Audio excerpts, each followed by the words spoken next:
कैसा है वो भगवान। तो ये सारे कंसेप्ट क्लियर इस दास ने करे, आज तक किसी ने नहीं किए। तो इसी प्रकार इस साधना पर भी विश्वास करना, किसी से डगमग ना होना, क्योंकि काल ने अपने एजेंट छोड़ रखे हैं, वो अपने कर्म बिगाड़े हैं, तो वो भी भगवान के बच्चे पर भ्रमित है, उस काल से प्रेरित है। उनका दुर्भाग्य है कि वो अशुभ काम पर लगे हैं। तो दास की उन सभी संतों से भी प्रार्थना है कि वो भी भगवान के बच्चे हैं, और परमात्मा के बच्चों को मिसगाइड करके वो भगवान के दोषी हो रहे हैं। सबसे बड़ा अपराधी इस पृथ्वी पर यदि कोई प्राणी है जो गलत ज्ञान प्रचार करता है, वो भगवान का सबसे बड़ा अपराधी है। और आज देख लो, आज तक इस दास के अतिरिक्त या पहले महापुरुष रहे, उन्होंने जो ज्ञान दिया वो अपने सत्र का दे ही गए, उन्होंने आगे नहीं ये मंत्र वगैरह डिक्लेयर किए, वो बात अलग है। लेकिन वर्तमान में इस दास के अतिरिक्त सभी मिसगाइड किए बैठे ये संत, मंडलेश्वर, आचार्य और शंकराचार्य।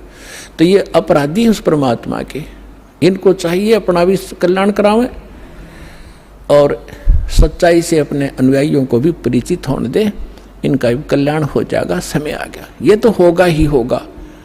ये कह देंगे तो इनका जो है बड़ी शाबाशी होगी, इनकी इज्जत रह जाएगी। और नहीं तो चलिए तो यहाँ आवेंगे, फिर ये अकेले बैठे रहेंगे वहाँ पर, रोए जाइए अपने कर्मा ने। आज कौन ऐसा मूर्ख है जो अपने जीवन को नाश करेगा जब पता लग जाए। तो फिर दूसरी समस्या ये आती है कि गुरु नहीं बदलना चाहिए। कोई बात हुई या एक डॉक्टर से इलाज नहीं होता तो 100 बदलने चाहिए अपनी जान बचाने के लिए।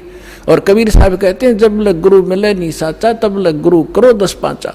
और झूठे गुरु के पक्ष को तज ना लावे वार, और द्वार ना पावे शब्द का वो भटके वार का वार।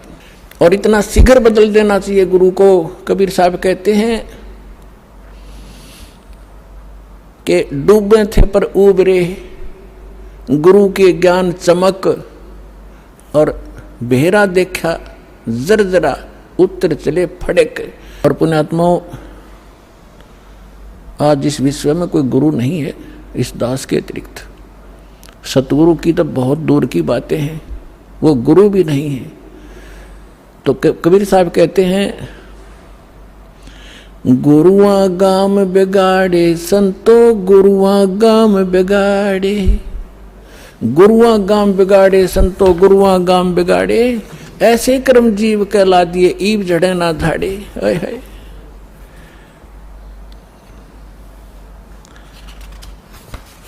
अब परमात्मा रह रहकर अपने उस ज्ञान के माध्यम से हमें बताना चाहते हैं कि गुरुआ गाम बिगाड़े संतो, इन गुरुआ गाम बिगाड़े, इन नकली गुरुओं ने जगह जगह गुरु बने बैठे, और ऐसे कर्म जीव कहला दिए बहुत झड़े ना झाड़े। अब कोई जो भी पूजा उन्हें चपका दी, उनका ये कर लो, श्राद्ध निकाल लो, फलाना कर लो। अब वो उनको छोड़ना नहीं चाहते, जबकि सारे शास्त्र विरुद्ध साधनाएं हैं। अब क्या बताते हैं, पाहन को परमेश्वर कहते, या निंदा बड़ी भारी, या को मोकू समझ पड़ी है पूजा दी अगारी। जो हड़का जल भर कहलाए चरणामृत ठहराए, हर जड़ के चरण धो के दिन ने फिर चेतन को फिर पाए। अब क्या बता रहे हैं कि जैसे पहले हमने देखा, हमारे गांव में एक शिव जी का मंदिर है, और कभी वहाँ चले जाते थे, कभी त्योहार होता था, अब शिव जी का मेला भरता था, तो क्या करते थे, उस जोड़ में तालाब में जिसमें भैंस भी माएँ मूतते हैं, उस सब नहाया करती, वह भी पेशाब करें, टट्टी करें, और उसमें से भर के लाते लोटा, और उसको फिर भगवान शिव जी के उस पर शिवलिंग पर डालते, और फिर आगे निकलता उसको लोटे में भर लेते। उसने चरणामृत बना के सारा नबाट्या करता पुजारी।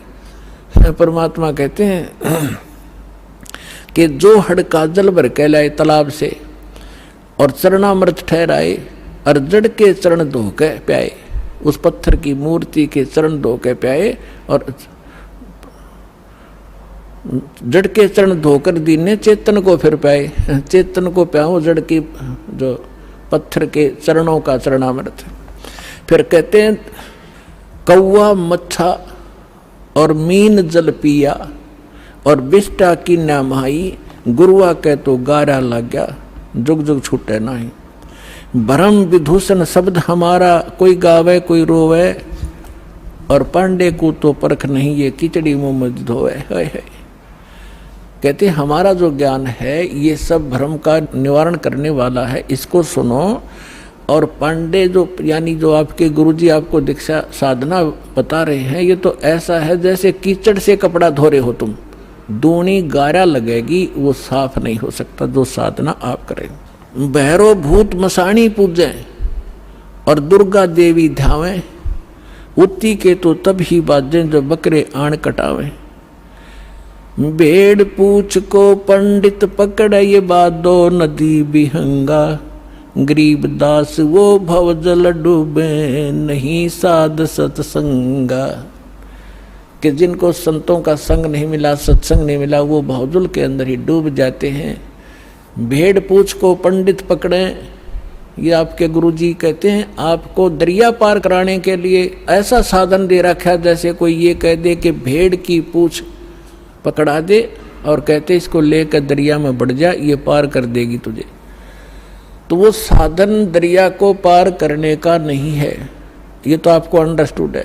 उसका कौन सा साधन है कि नौका हो ओके, लीक प्रूफ हो, वाटर प्रूफ हो, और उसने रखे और साथ में फिर चलाने वाला सही कार्य बिल्कुल परफेक्ट हो और उसमें बैठे फिर पार होगा।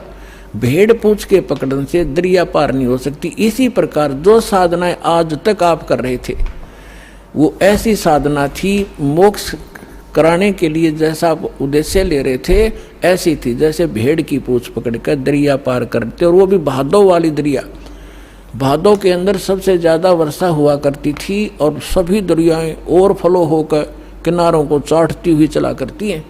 और ऐसे भयंकर समय में और ये साधन दे रखा आपको। तो यहाँ कहते हैं भेड़ पूछ को पंडित पकड़े भादो नदी बिहंगा, और गरीब दास व भवजल डूबे जिन नहीं साध सत्संगा। जिनको संत सतगुरु नहीं मिले वो यहीं डूब जाएंगे। कबीर साहब कहते हैं कबीर इस संसार को समझाऊं के बार, और ये पूछ पकड़ के भेड़ की ये उतरा चावे पार। कंठी माला सुमरनी भाई पैरे से क्या हो, ऊपर डूंडा साध का और अंदर रख्या खो। कहते हैं ये ऊपर कंठी पैर ली, माला बना ली, एक मणिये की माला कंठी पहनते हैं कबीरपंथी नकली। एक तुलसी की लकड़ी का एक मनिया बना के एक जनेऊ से में बांध देते हैं, और यहाँ भी वो भगत आते हैं उनको हम कहते हैं कि ये कंठी माला नहीं चलेगी, इसने उतार दो। तो वो दर्द हो जाते हैं, इसने नहीं उतारे, ये तो हमारा जन्म सिद्ध अधिकार है। अब परमात्मा क्या कह रहे हैं, कंठी माला सुमरणी ये सभी सिलसिला मेटे, इसने सब छोड़ छाड़ दो, इन तो पारो पार हो गए। अंदर भक्ति सही करो, सत भक्ति करो, सत साधना से मोक्ष होगा। इन कंठी और माला ऊपर के दिखावे से, चाहे कपड़े लाल पहन लो और चाहे पैंट कमीज पहन लो, भगत वाले लक्षण और भक्ति सही होगी तो आपका मोक्ष होगा। एक विशेष आडंबर से भगवान नहीं मिलेगा। तो यहाँ कह रहे हैं कि कंठी माला सुमरणी ये पैरे तय क्या हो, ऊपर तक दिखा भगत और अंदर रख्या खो। न साधना ठीक न ज्ञान सही। कंठी माला सुमरणी भाई पैरे से क्या हो, ऊपर डूंडा साध का अंतर रख्या खो। कन फूका गुरुआ में ले जाने भाव न भेद, जम के हलकारे फिर ये हाथों में लिए बेद। ओए होए होए, अपने आत्माओं एक एक वाणी ऐसी अनमोल है महापुरुषों की। कहते हैं कि ये कन फूका गुरुआ मिले, कान में फूक मारनिया, और जाने भाव न भेद। और कहते हैं ये काल के हलकारे घूम रहे नकली संत जो वेदों के ज्ञाता माने जाते थे, न कख भी नहीं पता वेदों का। वेद पढ़ने पर भेद न जाने ये बातें पुराण 18, और जड़ को अंधा पत्ते खुआवे भूल गया सर्जनहारा।